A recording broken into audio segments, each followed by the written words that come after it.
7 ಚಕ್ರಗಳಿದ್ದಾವೆ. ಆ ಚಕ್ರಗಳಿದೆ, ಇಡ ಪಿಂಗಳ ಅಲ್ಲಿಂದ ಹೊರಡುತ್ತೆ, ಅದು ಆಗ್ನೇಯದಲ್ಲಿ ಕೂಡುತ್ತೆಲ್ಲ, ಮಧ್ಯದಲ್ಲಿ ಸುಷುಮ್ನ ಹೋಗುತ್ತೆ. ಸುಷುಮ್ನ ಬ್ಲಾಕ್ ಆಗಿರುತ್ತೆ, ಅದರಲ್ಲಿ ಎನರ್ಜಿ ಹೋಗ್ಬೇಕು ಅಂದ್ರೆ ಸುಷುಮ್ನ ಓಪನ್ ಆಗ್ಬೇಕು. ಆವಾಗ ಮಾತ್ರ ಅದು ಸುಷುಮ್ನ ಮೂಲಾಧಾರದಿಂದ ಸಹಸ್ರಾರ ತನಕ ಎನರ್ಜಿ ಹೋಗುತ್ತೆ, ಅದು ಅಲ್ಲಿ ಬ್ರಹ್ಮರಂಧ್ರಕ್ಕೆ ಓಪನ್ ಆಗುತ್ತೆ. ಏನು ಎನರ್ಜಿ ಎಲ್ಲಿದೆ ಅದು?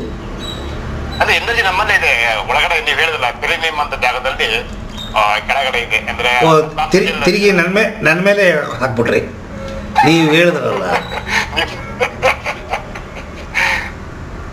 ಅಲ್ಲಿ ಎನರ್ಜಿ ಸ್ಟೋರ್ ಆಗಿದೆ, ಅದು ನಮ್ಮ ಒಂದು ಕರ್ಮಕ್ಕೆ ತಕ್ಕಂತೆ. ಕುಂಡಲಿನಿ ಅಂದರೆ ಏನು? ಕುಂಡ ಅಂತಂದ್ರೆ ಕಾಯಿಲ್ ಅಂತ. ಕಾಯಿಲ್ ಏನ್ ಕಾಯಿಲ್ ಅದು? ಮೆಸ್ಕಿಟೋ ಕಾಯಿಲ? ಅಲ್ಲ, ಎನರ್ಜಿ. ಏನದು ಎನರ್ಜಿ? ಇದು ಕಾಸ್ಮಿಕ್ ಎನರ್ಜಿ. ನಮಗೆ ಇಡೀ ಪ್ರಪಂಚದ ಏನಿದೆ ಅದನ್ನು. ಈ ದೇಹ ತನ್ನ ಚಟುವಟಿಕೆಯನ್ನು ಮಾಡೋದಕ್ಕೆ 2 ಮೂಲ ಕಾರಣ. ದೇಹ ಇದ್ದರೆ ಮಾತ್ರ, ಮನೆ ಇದ್ದರೆ ಮಾತ್ರ ವಾಸ ಮಾಡೋಕ್ಕೆ ಸಾಧ್ಯ. ಹಾಗೆ ಈ ದೇಹ ಇದ್ದರೆ ಮಾತ್ರ ಚಟುವಟಿಕೆಗಳು ಮಾಡೋಕ್ಕೆ ಸಾಧ್ಯ. ಚಟುವಟಿಕೆ ಯಾಕೆ ಮಾಡಬೇಕು ಅಂದರೆ ಕರ್ಮ ಕಳಿಬೇಕು.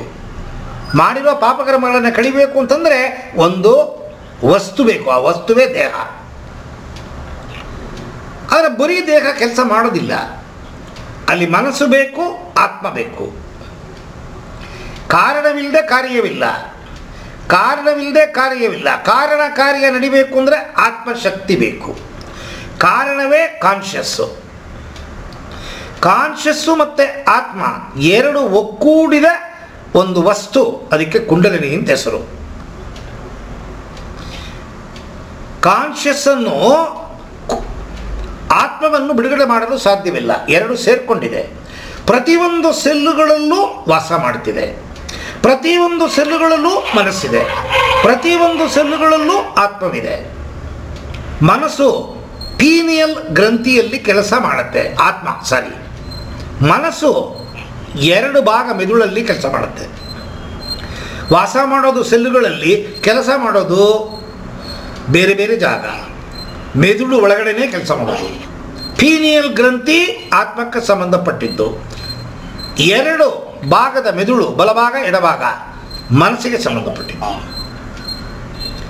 ಆದರೆ ಎಲ್ಲ ಡಿವೈಡ್ ಮಾಡಿದ್ದಾನ. ಯಾತಕ್ಕೆ ಮಾಡಿದ್ದಾನ ಅಂತಂದರೆ it is a compressed state of ಆತ್ಮ ಅಂಡ್ ಕಾನ್ಷಿಯಸ್. ಏನು ಕಂಪ್ರೆಸ್ಡು? ಗ್ರಿಡ್ ಇದೆ. ಯಾವುದು? Electrical grid. ಏನಕ್ಕೆ ಮಾಡಿದ್ದಾನ ಗ್ರಿಡ್ನ? ತಲೆಕೆಟ್ಟೋಗಿದೆಯಾ? Storage centre. ಆ ಗ್ರಿಡ್ಡಿಂದ ವಸಂತನಗರಕ್ಕೆ, ಮಲ್ಲೇಶ್ವರಂಗೆ, ಇನ್ನೊಂದು ಜಾಗಕ್ಕೆ, ಮತ್ತೊಂದು ಜಾಗಕ್ಕೆ ಡಿವೈಡ್ ಮಾಡಿ ಕಳಿಸ್ತಾನೆ ಕರೆಂಟ್ನ. ಅದೇ ಕೆಲಸವನ್ನು ಕುಂಡಲಿನಿ ಮಾಡುತ್ತೆ. ನಿಮ್ಮ ಕುಂಡಲಿನಿ ನೀವು ಹೇಳಿದಂಗೆ, ನಾನು ಹೇಳಿದೆ, ನೀವು ಹೇಳಿದ್ರಿ, ನೀವು ಹೇಳಿದ್ದೇನೆ ನಾನು ಹೇಳ್ತೀನಿ. ಪೆರಿನಿಯಮ್ ಅಂತನ್ನೋ ಒಂದು ಜಾಗ ಗುದದ್ವಾರದ ಪಕ್ಕದಲ್ಲಿ. ಪೆರಿನಿಯಮ್ ಅನ್ನೋದು ಒಂದು ಗ್ರಂಥಿ. ಪ್ರತಿಯೊಂದು ಗ್ರಂಥಿಗಳು ಜ್ಯೂಸುಗಳನ್ನು, ರಸಗಳನ್ನು ಪ್ರೊಡ್ಯೂಸ್ ಮಾಡುತ್ತೆ. ಪೆರಿನಿಯಂ ಗ್ರಂಥಿ ಪೆರಿನಿಯಂ ರಸವನ್ನು ಪ್ರೊಡ್ಯೂಸ್ ಮಾಡಿದೆ. ಆ ರಸದಲ್ಲಿ ತೇಲ್ತಾ ಇದೆ. ನೀವು ಹೇಳಿದಂಗೆ 3 ಸುತ್ತು ಕಾಯಿಲು. ಹಾವು ಮಲಗಿರುತ್ತೆ ಸುತ್ತಕೊಂಡು, ಒಳಮುಖವಾಗಿ ಮುಖನ್ನ ಇಟ್ಟುಕೊಂಡು, ಬಾಲ ಹೊರಮುಖವಾಗಿ ಕಾಣುತ್ತೆ. ಅದು ಡಾರ್ಮೆಂಟ್ ಸ್ಟೇಜಲ್ಲಿದೆ, ನಿದ್ರೆ ಸ್ಥಿತಿಯಲ್ಲಿದೆ. ನೀವು ಮಾಡಿದ ಕರ್ಮಾನುಸಾರ ರೌಡಿಗಳಿಗೆ ನೋಡಿ ವಿಪರೀತ ಎನರ್ಜಿ, ಭಯವೇ ಇಲ್ಲ. ಇವನು ಮಚ್ಚಲ್ಲಿ ಹೊಡಿತಾನ, ಅವನತ್ರಿ ಮಚ್ಚಲ್ಲಿ ಹೊಡೆಸ್ಕೊತಾನ. ನೀವು ಹೊಡೆಸ್ಕೊಳ್ಳಿ, ಬಾಗಿಲಾಕೊಂಡ್ಬಿಡ್ತೀವಿ. ಅಲ್ಲಿ ಏನಾರು ನಡೀತಾ ಇದ್ರೆ ಬಾಗಿಲಾಕೊಂಡ್ಬಿಡ್ತೀವಿ. ನಮ್ಗೆ ಯಾಕಪ್ಪ ಅಲ್ಲಿ ಬೀಳೋ ಏಟು ನಂಗೆ ಬಿದ್ದುಬಿಟ್ರೆ. ಯಾರ್ಯಾರಿಗೆ ಎಷ್ಟೆಷ್ಟು ಎನರ್ಜಿ ಬೇಕೋ ಅಷ್ಟು ಮಾತ್ರ ಕಳಿಸ್ತಾನ. ನೀವು ಹೇಳಿದ ಸುಷುಮ್ನ ನಾಡಿ, ಎಡನಾಡಿ, ಪಿಂಗಳ ನಾಡಿ.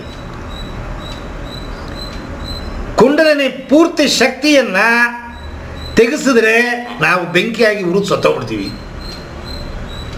ಅಷ್ಟೇ ಇಲ್ಲ ಸರ್. ತೆಗ್ಸಕ್ಕೆ ಸಾಧ್ಯವಿಲ್ಲ. ಪಾಪ. ಯಾರ್ಯಾರಿಗೆ ಎಷ್ಟೆಷ್ಟು ಬೇಕೋ ಅಷ್ಟು ಮಾತ್ರ ಕೊಡ್ತಾನೆ ಕಾನ್ಷಿಯಸ್. ಆ ಕಾನ್ಷಿಯಸ್ ಅಂತನ್ನೋದು ಎಲ್ರಿಗೂ ಒಂದೇ ಥರ ಇರಲ್ಲ, ಒಬ್ಬೊಬ್ಬರಿಗೆ ಒಂದೊಂದು ಥರ ಇದೆ, ಅವರವರು ಮಾಡಿದ ಕರ್ಮಾನುಸಾರ.